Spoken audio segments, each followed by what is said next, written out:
Sumagot siya na hindi pa niya nakilala ang taong yun dati, marahil isa itong siyentipiko na nagpasyang bumisita sa probinsya.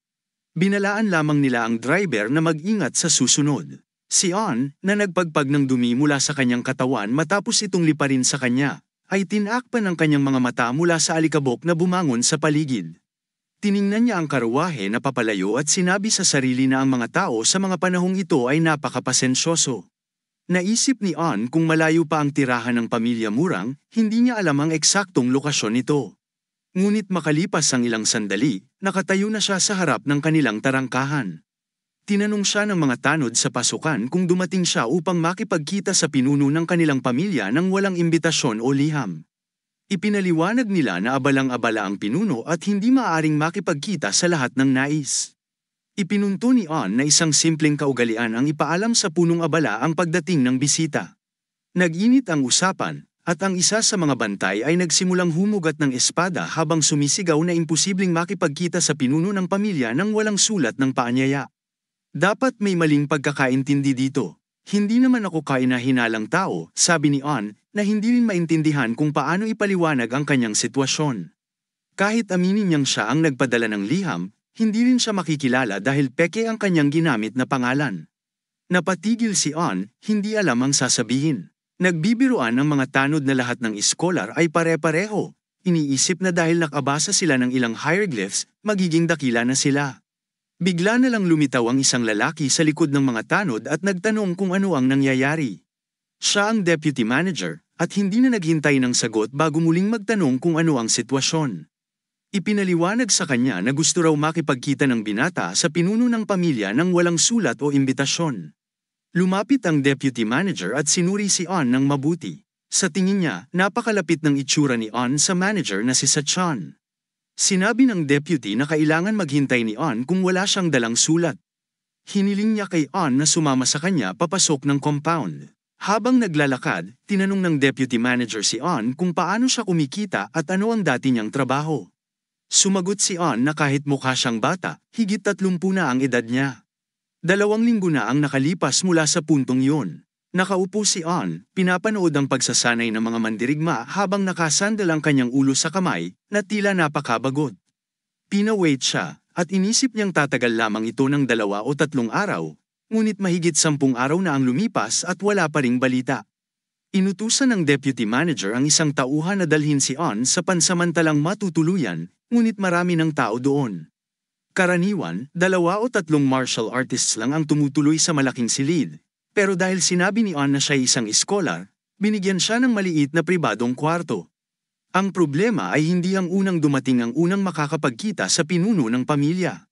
Kailangan ni On na makaisip ng paraan upang makuha ang kanyang atensyon, pero wala siyang espesyal na bagay na maipapakita. Inisip niyang ipadala ang isa sa mga liham na isinulat niya dati, ngunit naisip din niya na hindi ito sulit, lalo na tila walang nakakaalam tungkol sa kanyang liham. Kaya't nagpasya siyang manahimik, iniisip na tama ang desisyon na yun, at paminsan-minsan naiisip niyang umalis na lang. Habang pinapanood ang mga mandirigma, napansin ni On na mali ang kanilang mga posisyon, at tila mahirap para sa kanila na maging mga opisyal na disipulo, lalo na ang maging sundalo. Nagtungo si On sa training ground para sa isang dahilan lamang, komportable siyang manood ng mga nagsasanay, na nagpapaalala sa kanya ng nakaraan. Ngunit sinabi rin niya sa sarili na hindi siya dapat masyadong mag-isip tungkol dito. Sa sandaling yun, lumitaw ang isang batang babae at nagtanong, ano ang nangyari? Bakit mukhang napakabigat ng iyong buntong hininga, para bang na-reject ka? Siya si Sang, at natuwa si On na makita siya dahil kilala na nila ang isa't isa sa pangalan. Hindi niya maintindihan kung bakit madalas pumunta si On doon, dahil karamihan sa mga taong mahilig magbasa ay hindi interesado sa pagsasanay.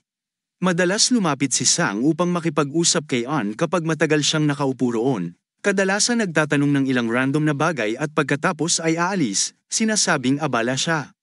Malaki ang agwat ng kanilang edad para tawagin siyang Opa, pero mas mabuti na yun kaysa tawagin siyang Aosi. Napunta ang usapan sa bilang ng mga aklat na nabasa ni On, at sinabi niyang nasa 10,000 na ang mga nabasa niya. Nagbiro si Sang na siguradong sumakit na ang ulo niya sa pagbabasa ng ganoon karaming libro. Nagulat si Sang at inamin na masakit na ang ulo niya pagkatapos ng ilang minutong pagbabasa. Ipinaliwanag ni On na sa paglipas ng panahon, nagiging ugali na ang pagbabasa at maaaring maging kasiya siya ito. Gayunpaman, hindi mo masasabi mula sa kanya na may malaking interes siya dito. Inisip ni Sang na isinuko na ni On ang lahat ng kaligayahan sa buhay, kahit na hindi ito totoo. Tinanong niya si On kung may iba pa siyang kayang gawin bukod sa pag-aaral, tinawag siyang Opa. Sumagot si On na nagsasanay siya sa espada, na agad namang nagpakita ng malaking interes kay Sang at nais niya itong makita mismo. Biniro siya ni Sang, baka sa susunod na pagkakataon, ipakita mo na yan.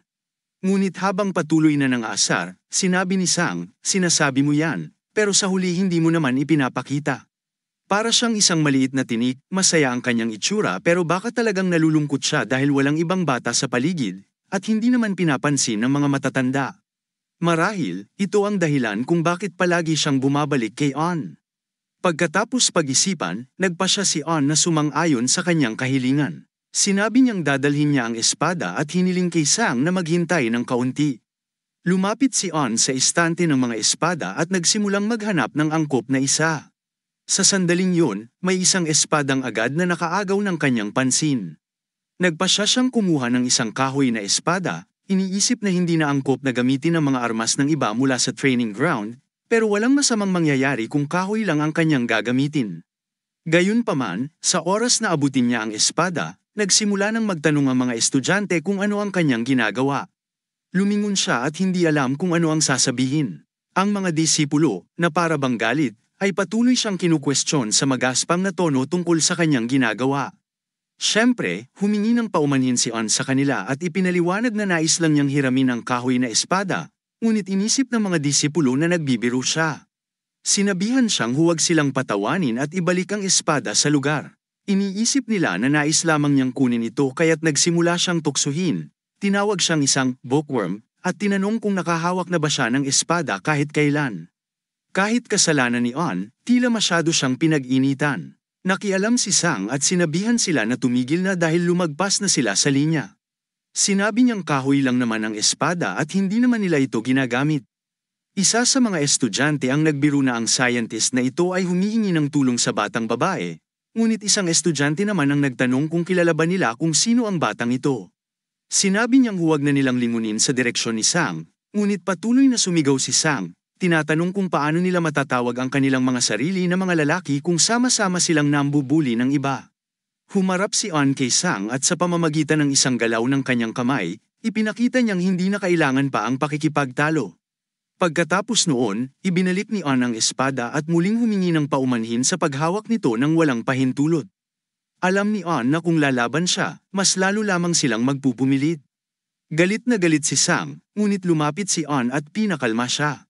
Sinabi ni On na sa susunod, siguradong ipapakita niya ang ipinangako niya. Pero hindi sumang-ayon si Sang na okay na ang lahat at pakiramdam niya na kailangan niyang magsalita kapag may hindi makatarungan. Idinagdag pa ni Sang na kung narito ang kanyang nakakatandang kapatid na babae, hindi sila papalampasin kahit kailan. Kapag may masasamang tao na pumasok, palaging ipinagmamalaki ng kanyang kapatid na itaboy ang mga yon. Kinamumuhian ko ang mga kagaya ninyo, sabi ni Sang habang nagngangalit ang kanyang mga ngipin. Hindi alam ni On kung ano ang sasabihin sa kanya pagkatapos ng mga salitang yon. Pagkatapos, tumakbo na si Sang sa ibang direksyon.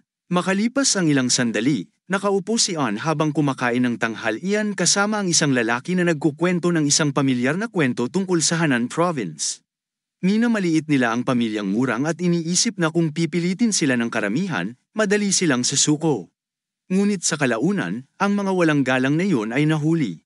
Sinabi ni Lady Murang na mas mabuti pang mamatay kaysa mapahiya. Talagang kahanga-hanga siya at hindi basta-basta ang kanilang pamilya. Sa halip na mapahiya, sinabi ni On na ang sumunod na mga salita ni Lady Merong ay mas kahanga-hanga pa. Naalala niya ang sinabi nito, ang pamilya Merong ay handang isakripisyo ang kanilang mga buhay kung kinakailangan, dahil lamang sa isang salita mula sa pamilya Steele. Ngunit ang mga magiging kahihinatnan ay malaki. Gayunpaman, ang mga kinatawan ng iba't ibang pamilya ay nagtipon at naglikha ng kaguluhan, tila iniisip na sila ay inaapi. Pagkatapos noon, wala ng pamilyang ng ahas na labanan ng Merong sa buong lalawigan ng Hanan. Ang mga tao na dati minamaliit si Lady Merong, iniisip na isa lang siyang babae, ay naglaho na.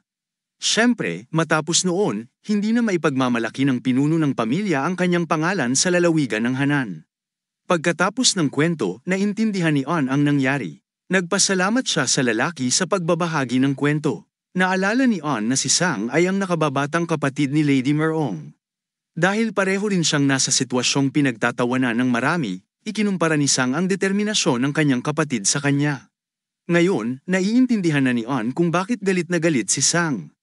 Makalipas ang ilang sandali, bumalik si On sa kanyang kwarto. Umupo siya sa kama, hindi matanggal sa isip ang mga bagay na iniisip niya. Naniniwala pa rin siyang tama ang kanyang ginawa, pero hindi niya maintindihan kung bakit patuloy pa rin siyang nababahala o kung dapat ba siyang lumaban tulad ng sinabi ni Sang. Sa oras na yun, naramdaman niya na baka pagkatapos ng kaunting pagsasanay, mas mapapanatag ang kanyang loob. 2 linggo na mula nang siya ay dumating dito, at hindi pa siya nagsasanay ng halos 1 buwan. Kinuha niya ang singsing na ibinigay ng kanyang kapatid. Naalala niyang oras na upang umalis, sapagkat masyado na siyang nagsayang ng oras sa walang kabuluhang pagnanais na makaharap ang pinuno ng pamilya. Matapos iyon, mabilis siyang humiga sa kama. Nagtataka siya kung ano na ang nangyayari sa ibang tao sa Forbidden City. Punong-puno ang kanyang isipan ng iba't ibang kaisipan. Sa oras na yun, pumasok ang isang lalaki sa kanyang kwarto na may dala pang isa. Tila masama ang lalaking ito, mukhang isa siyang tao ng mataas na ranggo dahil agad niyang ipinahayag ang kanyang pagkadismaya na mayroong ibang tao rito. Ipinaliwanag sa kanya na sa kalagayan niya ngayon, hindi siya makakabalik sa kanyang silid, kaya dito muna siya matutulog. Naamoy ni On ang malakas na amoy ng alak mula sa lalaking iyon. Ang taong nagdala sa kanya ay humiling kay On na samahan sila dahil hindi dapat makita ng mga tao ang lalaki sa ganitong estado. Naisip ni On na sila ay mga disipulo ng pamilyang Mang at malamang na nag-inuman, at ang kanyang kasama ay dinala siya rito. Pumayag si On na hayaan silang manatili dahil may isa pang kama sa silid. Mahirap patulugin ang lalaki dahil humihiling pa ito ng higit pang alak. Nagbitiw ito ng malalakas na sigaw, at hindi alam ni On kung ano ang isasagot. Maya-maya, umalis na ang mabait na kasama ng lasing at naiwan silang dalawa. Humarap si On sa pader at nagpasya na subukang matulog. Ang lalaki ay nagsorry dahil sa gulo na kanyang ginawa habang natutulog si On. Nang sumagot si On, inulit ng lalaki ang parehong mga salita ngunit mas malakas pa, ilang beses. Patuloy itong bumubulong ng kung ano-ano, kaya't napilitang tumayo si On. Nang tumayo si On, humingi ng paumanhin ng lalaki. Ayos lang, naiintindihan ko. Pakiusap, maging mahinahon ka, sabi ni On. Sinasabihan mo ba akong tumahimik at huwag makialam? Tanong ng lalaki. Ipinaliwanag ni On na sobrang lasing na siya at iminungkahi niyang kalmahan na lamang. Sinabi pa ni On na kinabukasan, kailangan niyang gumising ng maaga at maglakbay. Nagsalita ng pasuray-suray ang lalaki at naramdaman ni On na tila masyadong bastos ang sinasabi ng taong ito. Hindi ka ba pumunta rito para humingi ng pabor? Huwag mong gawing santo ang sarili mo, sabi ng lalaki. Sumagot si On na dapat muna ang isang tao ay tumingin sa kanyang sarili bago husgahan ang iba, at tinanong kung paano niya matawag ang sarili bilang disipulo ng pamilya Murang. Matapos iyon, tinawag ng lasing si On ng isang bastardo. Kalma lang na sumagot si On at ipinaliwanag na bilang isang disipulo ng pamilya, dapat itong magpakita ng responsableng ugali. Sinabi naman ng lasing na wala siyang interes sa espada o kahit ano paman. Tinanong ni On kung ano ang sinabi niya, at inulit ng lasing na wala siyang interes sa kahit ano. Labis itong ikinagalit ni On dahil hindi niya maintindihan kung paano isang taong may espada ang makakapagsabi ng ganoong bagay. Ipinaliwanag ni On kung sino siya at sinabi na alam niya kung ano ang iniisip ng mga mandirigma kapag kinukuha nila ang espada. Binigyang diin ni On na siya ay isang estudyante ng isang prestihiyosong pamilya at, sa kabila nito, pinapayagan niya ang sarili na magbitaw ng ganoong mga salita. Tila nawalan na ng katinoan ang lalaki dahil sa alak. Sa isip niya, walang sino man ang may karapatang magturo sa kanya at tinanong kung balak ba ni On na turuan din siya kung paano gamitin ang espada. Sinabi ni On, kung gusto mo, wala akong dahilan para tumanggi, nang may katahimikan. Ganap itong ikinagulat ng lasing, na inakala itong isang hamon at nag-alok na lumabas sila. Hindi tatanggi si On sa alok na ito, kahit na dapat na siyang matulog sa mga oras na iyon. Pagkaraan ng ilang sandali, sila ay nasa labas ng bakuran. May hawak na kahoy na espada ang lasing na lalaki. Hindi alam ni Hu kung ano ang gagawin, kung aalis ba siya o makikialam dahil siya ang inatasang magdala ng kahoy na espada para sa laban. Hindi kayang baliwalain ito ni On dahil naunawaan niyang, kahit lasing ang disipulo, napakalupit na mga sinabi nito tungkol sa espada. Kahit na ito ang unang laban ni On, hindi siya basta-basta papatalo. Akala ng disipulo ay minamaliit siya ni On dahil lasing siya ng kaunti, at inakala niyang maling kalaban ang napili niya. Sinabi niya, sige, paliwanagan mo ako. Muling pinaalalahanan ni On ang disipulo tungkol sa kanyang asal. Sinabi niya na kung nais ng isang estudyante na maturuan, dapat itong magpakita ng dignidad. Tumama ang mga salitang ito sa lasing, at sinabi niyang balak niyang patawarin si On. Pero ngayon hindi na, at sinabing huwag niyang pagsisihan ang kalalabasan ng laban. Agad na gumawa ng galaw ang disipulo gamit ang kanyang espada, iwiniwas-iwas ito. Simulan na, sigaw niya. Gaya ng isang bituin sa langit, nagningning ang enerhiya sa paligid ni On na naglalabas ng nakakaakit na asul na liwanag. Hindi man lang napansin ng disipulo nang si On ay nasa likuran na niya, at ang kanyang pag-atake ay tumama sa wala. Ano ang nangyari? Naisip niya, hindi makapaniwala sa kanyang mga mata. Hindi niya maunawaan dahil sigurado siyang tinarget niya ng maayos ang kamay ni On. Gayunpaman, nagpasya siyang huwag sumuko at sinubukang ulitin ang pag-atake. Sa pagkakataong ito, tiyak niyang gagawin niyang mas maingat ang lahat. Lumipad ang espada niya patungo sa kamay ni On, at tila tatama ito ng eksakto.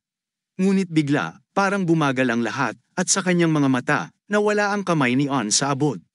Pagkatapos, sa pangkalahatan, ang buong katawan ni On ay gumalaw ng maayos sa gilid, at muli, ang disipulo ay nasa parehong posisyon na naman, walang tagumpay. Muling tinanong ng disipulo ang sarili, ano ang nangyari? Sa wakas, naisip niyang ang isang ordinaryong tao ay hindi kailanman tatanggap ng ganitong hamon. Naintindihan niyang mayroong nakatagong alas si On. Sa puntong ito, tuluyan siyang natauhan at nagdesisyon na seryosohin na ang sitwasyon. Dahil sa kanyang masusing pagsusuri sa kalaban, nagmadali siyang sumugod gamit ang lahat ng kanyang lakas. Ngunit ang espada ni On ay patuloy na gumalaw ng malinaw sa kanyang tinahak na daan, hindi binabago ang bilis. Sa pagkakataong ito, hindi na umalis sa kanyang lugar si On at madali niyang nahok ang mga binti ng kalaban. Muling gamulong sa lupa ang disipulo, at tinanong ang sarili, ano ang nangyari? Pakiramdam niya, napaka-eksakto at mabilis ng kalaban kaya naisalba nito ang pag-atake ng 2 beses at tinamaan siya sa mga binti. Tinanong lamang ni On, talaga bang hindi ka susubok? Nilunok ng estudyante ang tuyong laway, hindi maintindihan kung paano nangyayari ang lahat. Hindi niya matukoy dahil si On ay tila isang karaniwang iskolar lamang, na bukas sa lahat ng panig, kahit anong hampas ng espada ay maaaring tumama sa kanya. Bukod dito, tila mabagal ang reaksyon ni On. Ngunit bakit niya nasa sala ang aking espada? Hindi maintindihan ng estudyante. Nagpasya siyang subukan ulit, sa pagkakataong ito gamit ang kanyang mga propesyonal na kasanayan sa espada. Bigla siyang sumugod kay On na may ibang bilis, na para bang kaya niyang wasakin ang sinumang hamarang sa kanyang daan. Subalit muli, nanatiling walang kibo si On at hindi gumalaw, hanggang ang espada ng kalaban ay nasa loob na lamang ng ilang sentimetro mula sa kanya. Noon, inilagay ni On ang kanyang espada sa ilalim ng hampas ng kalaban. Ito ang eksaktong inaasahan ng kalaban, ang lahat ay ayon sa kanyang plano. Handa siya para sa isang kontra-atake at nagdesisyon na gumawa ng isa pang hampas, ngunit nangyari muli ang parehas na sitwasyon, nasalag ni On ng walang kahirap-hirap ang pag-atake. Sa pagkakataong ito, pinalakas pa ni On ang kanyang galaw, at ang kamay ng kalaban ay nanginig na parang damo sa hangin, halos hindi na niya kayang hawakan ang espada. Sa wakas, tinanong ng disipulo, sino ka ba?